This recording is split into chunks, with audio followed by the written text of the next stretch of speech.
what's really fascinating when you actually are living on the ground in Beijing is it's a turnstile, right? Much like you'll see when people go to lobby officials in Ottawa, but it is at the highest level.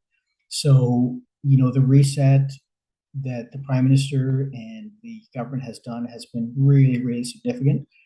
But I would say that what is really important from our sector, but I think just more broadly speaking in the ag sector, is you really need to be here, and it's not just a one and done. As you sometimes see in Ottawa, right? People will do a lobby day, and then the minister's office doesn't see them for another 364 days. You can almost get away with that in Ottawa, not really, but you can to a degree. You can't here because everything is predicated on that very slow, that very incremental, and it's the trust, right?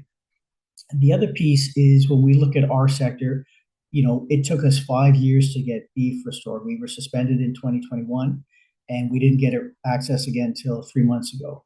We have a 25% tariff still outstanding on pork. So, what's really struck me in the years that I've been coming to China over the last decade is if it is not industry advocating for their own sector, as good as our officials are at the embassy and at the consulates, they have such a broad suite of responsibilities that the opportunities they have to speak on our behalf is really, um, I don't want to say insignificant, but our issues don't come up that often, right? In the pantheon of everything else they're talking about.